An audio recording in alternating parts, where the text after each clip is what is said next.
Banikonis. Dar vienas Dain Ralfo atstovas. Šiandien Dain Ralfo klubo atstovų matėme be proto daug.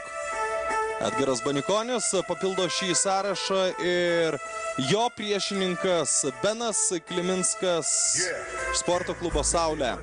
Girdėsi dar ne vieną kartą su savo muzika, daužysios netgi tau į karstą, kol tu verki, mūsų heitininkai džiūri. Mes keliam vėliavą savų bachūrų apsuptį.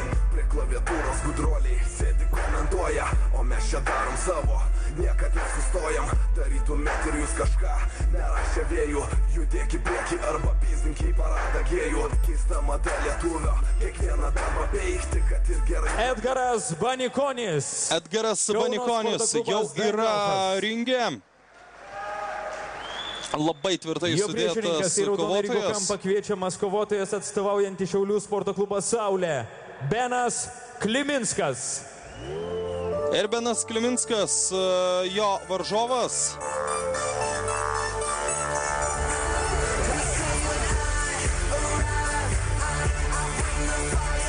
Paskutinėje šio vakaro kovoje.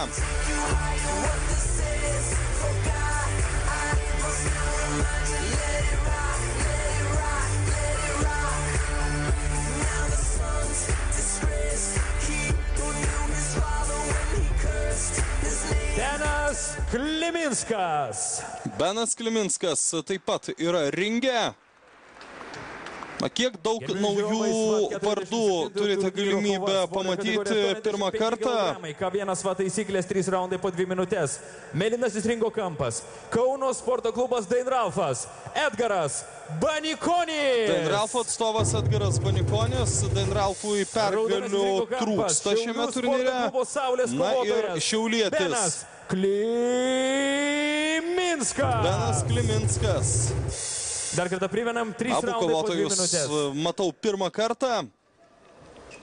Kaip ir jūs, manau, daugelis, nebent tie, kurie patys sportuojate ir patys esate aktyvus kovinio sporto gerbėjai, galbūt netgi kovotojai, tai aišku, kad jūs viską žinote geriau. Čia labai intensyvi pradžia ir atrodo, jog nusprendęs Banikonis viską išspręsti per labai trumpą laiką. Taip stipriai pradedanti kovas atsimenu tik vienintelį Remigijų Morkevičių. Senais laikais, tada kai dar buvo jaunas Remiga, kai buvo savo viršūnėje, čia Banikonis, kaip sakant, žvirblelis kūlėsi ir visas susikūlė. Jeigu galima ironiškai apžvelgti tą pirmąją kovos minutę, bandė Banikonis labai aštriai pradėti šią kovą, tačiau per tą pirmąją minutę Benas Kliminskas atliko daug daugiau smūgio ir pasiuntė priešininką į knockdowną. Benas Kliminskas žymiai užtikrintesnis savo veiksmais ir toks jausmas, kad puikiai supranta, ką daro. Jo veiksmai yra žymiai labiau koordinuoti ir ši kova labai sunkiai įsivaizduoju, kad truktų 3 raundus. Tikrai norėtųsi, kad ne po 2 minutės, o po 3 minutės vyktų ši kova. Labai didžiulė persvara ir toliau Benas Kliminskas daužo savo varžovą kaip tik nori. Smūgiai keliais, kiek jų daug. Dabar per kojas, dar kart per kojas. Pabandys atmušti ir raumenį Benas savo varžovui. Na ir pažiūrėkite, kokie sulėtinti yra Banikonio veiksmai. Tiek smūgių praleidus. Keista, kad apskritai ant kojų stovi dar Edgaras Banikonis. Na, aišku, jeigu pavyks dabar atsilaikyti iki pirmojo raundo pabaigos, ta poilsio minutė turėtų padėti grįžti į realų pasaulį. Na, ir čia liūdna, tiesiog liūdna stebėti Edgarą Banikonį. Pirmajame raunde jis pralaimėjo, ne tai kad sausai, jis pralaimėjo siaubingai. Čia vienas knockdownas, kurį įskaičiavo teisėjas, po to dar labai daug smūgių, štai 2 į raumenį. Na, prieš tai ir į krūtinę, ir į korpusą, ir į galvą, kur tik nori. Kuo daugiau, tuo geriau.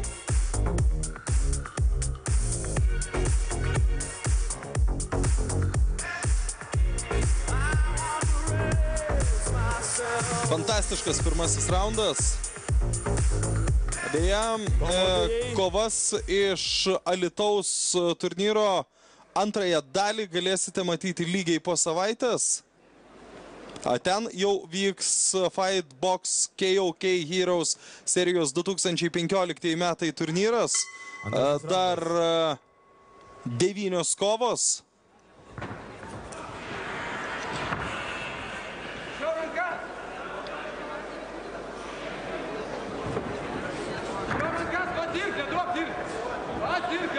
Antrajame raunde Benas vėl yra aktyvesnis, bent jau aktyviau pradeda tą antrąjį raundą. Koordinacija. Sakyčiau, visų pirma, šis žodis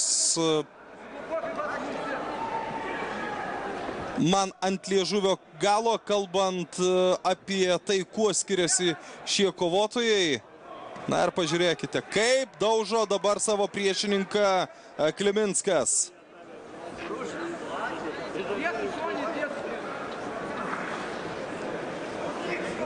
Kai kitose kovose kyla klausimų, kas laimės tą kovą, kuris bus geresnis, čia tiesiog nesuvokiami dalykai turėtų įvykti, kad Kliminskas pralaimėtų šią dvikovą, nes jis iki šiol yra ne tai, kad viena galva, ne tai, kad 2 galvom geresnis už savo varžovą, jis yra kokiom 5 galvom geresnis už savo priešininką.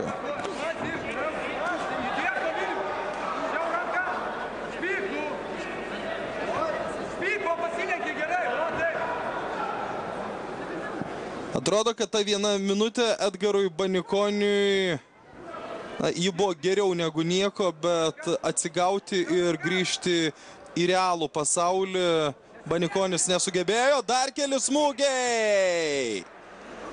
Benas Kliminskas. 10 sekundžių iki antrojo raundo pabaigos.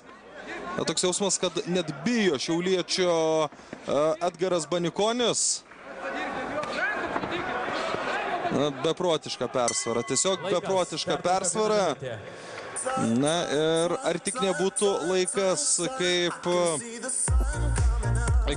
kuriuose imtyninėse sporto šakose dėl pernelyg didelio skirtumo nutraukti kovą. Nes čia skirtumas yra... Aišku, čia negali nutraukti dėl vieno dalyko, nes tu net ir pirmaudamas,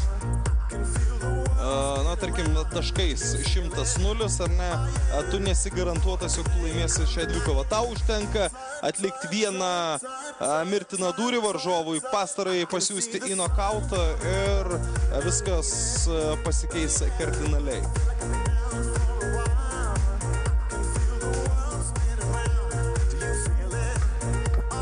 Kovotojai.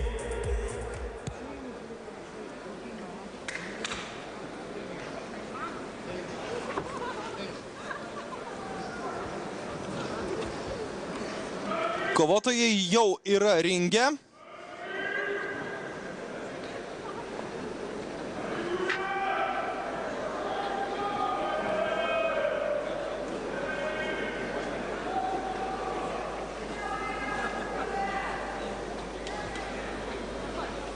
Publika palaikom, finalinis raundas. Ir trečiasis, paskutinysis raundas paskutinėje kovoje, kurią jūs turite galimybę stebėti šį vakarą Sport1 eterį. Nu, štai, antroji poilsio minutė Edgarui Banikoniui gal ir suteikė kažkiek naujos gyvybės. Bent jis pats mums tą bando parodyti. Bet iš kitos pusės šis kaunietis turi būti be proto atsargus, nes šiek tiek atlaisvinęs savo kūną, gali praleisti tiek smūgių, kad maža nepasirodės. Na, o bandydamas tiesiog atstovėti trečiajame raunde, Banikonis irgi neturi jokių šansų. Taip, kad jo situacija tokia yra šiek tiek be išeities. Visus 3 raundus žymiai geresnis kovotojas yra Saulės sporto klubo atstovas Benas Kliminskas. Nors dabar, ypač trečiajame raunde, tų atliekamų veiksmų skaičius yra sumažėjęs, bet kad tie veiksmai ir nėra reikalingi.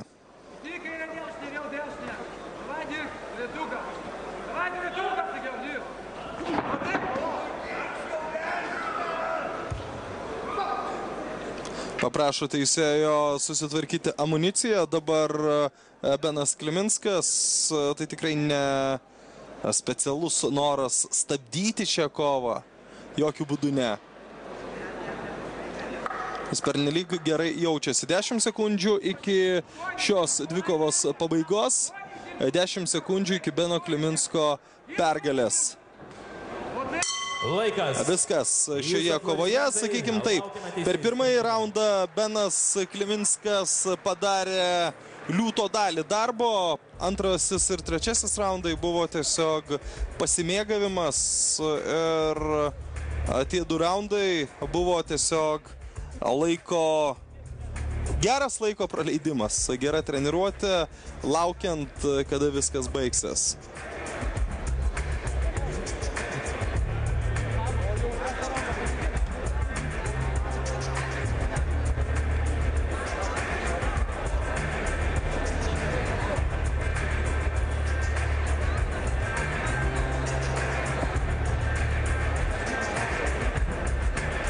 Netrukus bus pakviesti abu kovotojai prie ringo referį. Teisėjo sprendimas. Pergalę iškovojo raudonas ringo kampas Benas Kliminskas. Benas Kliminskas.